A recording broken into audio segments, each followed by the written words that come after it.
Sir ನಮಸ್ಕಾರ. ಹೇಳಿ sir. ನಮಸ್ತೆ. ಒಂದು ಓಮಿನಿ ಕಳಿಸ್ಕೊಟ್ಟಿದ್ರಲ್ಲ, ಹಾಂ ಸರ್ ಕಳಿಸಿದ್ದೀನಿ. ಮಾಡಲ್ ಎಷ್ಟು ಗಾಡಿ ಇದು? ಮಾಡಲು 2010 ಮಾಡಲ್ ಅದು.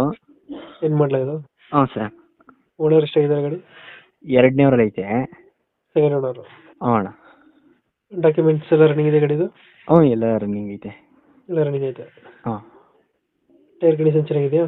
ಹ್ಞೂ ಅಣ್ಣ ಚೆನ್ನಾಗೈತೆ ಅಣ್ಣ. ಟೈರ್ ಎಲ್ಲ ಚೆನ್ನಾಗೈತೆ. ಚೆನ್ನಾಗೈತೆ ಅಣ್ಣ. ಎಷ್ಟು ಕೊಡುತ್ತೆ ಇದು ಮೈಲೇಜ್ ಗಾಡಿ? ಮೈಲೇಜ್ ಅದು ಸರ್ ಇದು LPG ಆ್ಯಂಡ್ ಪೆಟ್ರೋಲ್ ಎರಡರಲ್ಲಿ ಐತೆ. LPG ಪ್ಲಸ್ ಪೆಟ್ರೋಲ್ ಐತೆ. ಎರಡು ರನ್ನಿಂಗ್ ಐತೆ ಸರ್. ಕಂಪ್ನಿ ಫಿಟೆಡ್ ನೀವು ಮಾಡಿಸಿರೋದು extra? Company fitted. Company fitted. ಹಾಂ ಸರ್. ಒಂದು ಟ್ಯಾಂಕ್ ಎಷ್ಟು ಬರುತ್ತೆ ಮೈಲೇಜು? 300. 300 ಮೇಲೆ ಕೊಡುತ್ತೆ. ಹಾಂ ಸರ್. ಪೆಟ್ರೋಲು ಒಂದು 15 ಕೊಡುತ್ತಾ? ಹ್ಞೂ ಸರ್ 17 ಸಾವಿರ ಒಂದು ಬರ್ತದೆ. 10 ಕೊಡುತ್ತೆ. ಹಾಂ ಅಣ್ಣ. ಎಕ್ಸ್ಟ್ರಾ ಬಿಲ್ಡಿಂಗ್ ಏನು ಮಾಡಿಸಿಲ್ಲ ಅನ್ಸುತ್ತೆ ಗಾಡಿ? ವೀಲ್ ಕ್ಯಾಪ್ ಹಾಕ್ಸಿದ್ರೆ ಎಕ್ಸ್ಟ್ರಾ ಫಿಟ್ಟಿಂಗ್ ಅಣ್ಣ.